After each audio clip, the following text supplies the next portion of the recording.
डकी भाई और अरूज जतोई जो कि मियाँ बीवी हैं और फेवरेट यूट्यूबर बकौल लोगों के इनको कहा जाता है, उनको गिरफ़्तार कर लिया गया है। ये कुछ कल से ख़बरें जो हैं वो गर्दिश कर रही हैं। अब इस ख़बरों की क्या सच्चाई है, क्या सच्चाई नहीं है, उसकी भी मैं आपको बता देता हूँ डिटेल्स, और इनको क्यों पकड़ा गया और इनको हिरासत में क्यों लिया गया है और इस वक्त भी ये जेल के अंदर हैं। और फजर के वक्त कल इनको गिरफ़्तार किया गया इनके घर से, और उसकी वजह भी आपको मैं बताता हूँ कि क्यों गिरफ़्तार किया गया। लेकिन सबसे पहले वो लोग जो ये समझ रहे थे कि शायद ये ख़बर झूठी है, रूमर्स हैं, ऐसा कुछ नहीं हुआ, तो ये डिफरेंट जो रिसोर्सेज से पता किया है और ये ख़बर बिल्कुल सच है। उनको हिरासत में ले लिया गया है और इस वक्त भी वो पुलिस की कस्टडी में है। बाकायदा इन्वेस्टिगेशन चल रही है और इस इनके ऊपर कौन से सेक्शंस लगेंगे, क्या क्या इनके ऊपर जो है वो कार्रवाई की जाएगी, इसकी तो अभी डिटेल्स नहीं आई हैं।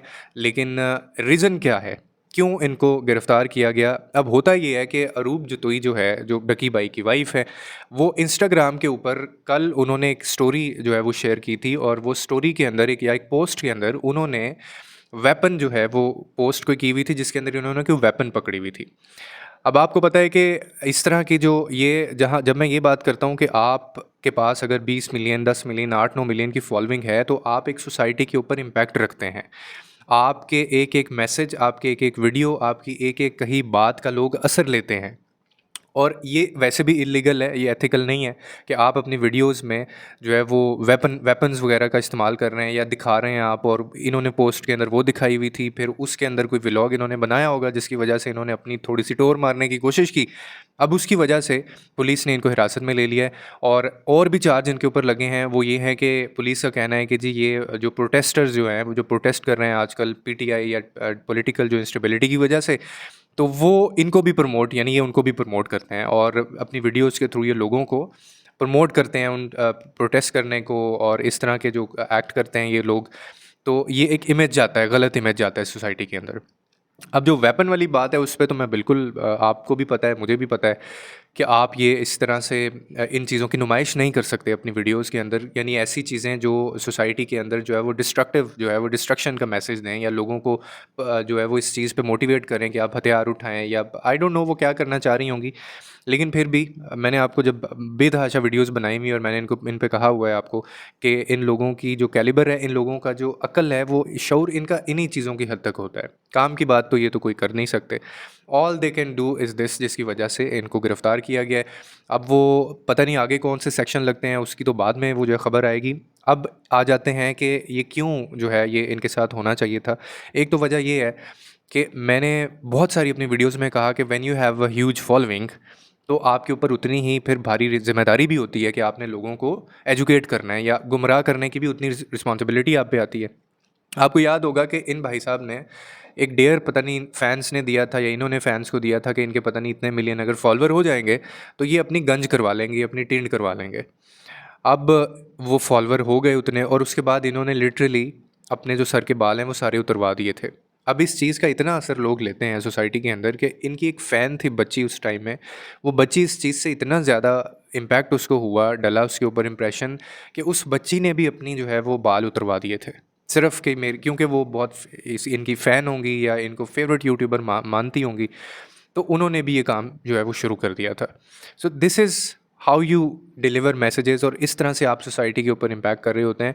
और मैं बारहा आपको कहता होता हूँ अपनी वीडियोज़ के अंदर कि आप अगर कुछ गलत कर रहे हैं या गलत कह रहे हैं, तो वो लोगों तक भी पहुंचता है, लोग उसका असर लेते हैं, लोग उसके ऊपर अमल करते हैं। जैसे सदका जारिया होता है ना, इसी तरह ये जो बुराई का भी सदका जारिया इसी तरह से होता है कि आपने कोई बुरा काम किया, आपको देख के कोई और उस काम में इन्वॉल्व हुआ, आपको देख के कोई और उस चक्कर में पड़ गया और उसने वो चीज़ें करना शुरू कर दी, इसका गुनाह भी सारी ज़िंदगी आपको मिलता रहना है। और जितने लोग जो है वो उस चीज़ में आते जाएंगे, आप उतने ही ज़्यादा रिस्पॉन्सिबल, और आपके ऊपर उतनी ही ज़्यादा पलड़ा जो आपका है वो भारी होता जाएगा। लेकिन ये चीज़ इनको समझ नहीं आती। इनको ये भी समझ नहीं आती कि ये जो पैसा कमा रहे हैं ये हराम है। इनको ये भी समझ नहीं आती कि इनके जो ये लड़ाई झगड़े करना, कभी वो रजब भट्ट के साथ मिलके, कभी किसके साथ मिलके, तो ये कुछ तो ये करते हैं सोसाइटी के अंदर। तो अभी की जो तफसीलात हैं वो यही हैं, और ये ख़बर बिल्कुल सच है, बिल्कुल ऐसा हुआ है। इनको गिरफ़्तार किया गया है। अब आप एक चीज़ देखें कि चलो आप तो एक काम में पड़े ही हुए हो ना, आप तो ये इस तरह की जो फैमिली व्लॉगिंग करते हो, आप लड़ाई झगड़े करते हो, प्रैंक होते हैं, वो स्क्रिप्टेड होती हैं चीज़ें। लेकिन इनकी जो बीवियाँ होती हैं, अब उनकी भी यही ज़हनियत होती है। मतलब अब वो स्टोरी के ऊपर, इंस्टाग्राम की स्टोरी के ऊपर आप वेपन दिखा के क्या साबित करना चाहती थी? क्या साबित करना था आपने? फिर वो अभी इसके अलावा ये मज़ीद जो है वो इनके लिए मुश्किल इसलिए पैदा होगी कि अब वो जो इल्लीगल वेपन है, अब उसका चेक किया जाएगा कि उनके पास जो है वो इसका लाइसेंस है या नहीं है।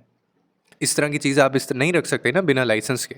अब अगर इनके पास, इसकी बीवी के पास वो लाइसेंस ना निकला, तो फिर जो है उसके ऊपर और ज़्यादा जो है वो सेक्शंस लगेंगे, फिर उसकी और ज़्यादा कार्रवाई होगी, फिर उसका भी उनको जवाब देना पड़ेगा। अब ये ना इनको कोई माँ-बाप इनके पूछने वाले हैं ये चीज़ें, ना इनको कोई और बड़ा इनका पूछने वाला है। अब मैंने जब इनकी वीडियोज़ अगर कोई सामने आ जाती है ना, just to analyze their behaviours और इनकी जो ज़हनियत होती है, मेंटल सिकनेस को थोड़ा-सा, मेंटली इल जो क्योंकि ये हैं, तो मैं उनको एनालाइज़ करने के लिए ना कई दफ़ा इनकी वीडियो इसलिए देखता हूँ। अब उसमें आप एक चीज़ गौर कीजिएगा कि इनके जो बड़े होते हैं ना घर के, बाप होगा इनका या इनकी जो अम्मी, सरबराह यही होते हैं घर के जिन्होंने रोकना टोकना होता है। हमारे अम्मी-अब्बू होते हैं कि जिन्होंने हमें गलत काम से रोकना होता है। वो कोने में बैठे देख रहे होंगे, उनकी कोई वर्थ ही नहीं होती। उनकी चलती ही नहीं है किसी में, क्योंकि वो इन्फ्लुएंस इस चीज़ पे होते हैं। वो कहते हैं कि मैं सारी ज़िंदगी मैं इतना पैसा नहीं बना पाया, तो मेरा बेटा मुझे इतना पैसा कमा के दे रहा है, ये घर इसने लिया है और ये बाकी सारी गाड़ियाँ इसने ली हैं, तो मैं भी काम कोई नहीं करता, मेरी भी ज़िंदगी आसान है। इसीलिए उनकी कोई वर्थ ही नहीं है। तो ऐसे बाप का भी मुझे बताएं क्या रोल है सोसाइटी के अंदर, या ऐसी माँ का भी सोसाइटी के अंदर क्या रोल है। तो ये मामला हुआ है, अभी तक ये तफसीलात हैं, और ये सुनने में यही आया है कि बहरिया टाउन, क्योंकि लाहौर में ही रहते हैं, तो वहाँ से इनको उठाया गया है, गिरफ़्तार किया गया है। अब मामला या तो रफ़ा दफ़ा होगा, या ये पैसे देंगे, या फिर इनके ऊपर कार्रवाई होगी, या ये जवाब देंगे। और डिलीट, बाय द वे, वो जो पोस्ट थी इंस्टाग्राम के ऊपर अरूप जतोई की प्रोफाइल से, वो डिलीट कर दी गई है। और अब ये माफ़ियाँ वगैरह मांग रहे हैं कि हम आइंदा नहीं करते, हमसे गलती से लग गया, हमें पता नहीं था, इस तरह की चीज़ें कर रहे हैं। तो अभी फ़िलहाल जो है वो कस्टडी में है पुलिस की। अब आगे क्या होता है, वो कोई ख़बर आती है तो ज़रूर आपको इस चीज़ से अपडेट करेंगे। और मकसद सिर्फ़ यही था कि इन लोगों की ये ज़हनियत होती है, मतलब ये करते हैं कि अब वेपन्स दिखाएँगे, लड़ाई झगड़ा, एक दूसरे को मारना, स्क्रिप्टेड, और ये सारी चीज़ें सोसाइटी में बच्चों को ये चीज़ें सिखा रहे हैं। और टिंड करवा लेना, गंज करवा लेना, एक दूसरे के ऊपर थूक देना, कुर्लियाँ कर देना एक दूसरे के ऊपर, ये क्या चीज़ें हैं ना। और फिर ये कहते हैं हमारे खिलाफ़ बात भी ना हो, क्योंकि लोग इनसे जलते हैं। तुम्हारे इन हरकतों की वजह से हमने जलना है। हम इसलिए जलते हैं, या हम इसलिए आप लोगों को कहते हैं कि सोसाइटी के अंदर आपका जो रोल है वो अच्छा नहीं है, और आप जो चीज़ें गंद फैला रहे हैं सोसाइटी में, ये किसी और को साफ़ करना पड़ता है। लोगों के लिए आसानियाँ पैदा करें, रब आपके लिए आसानियाँ पैदा करेगा।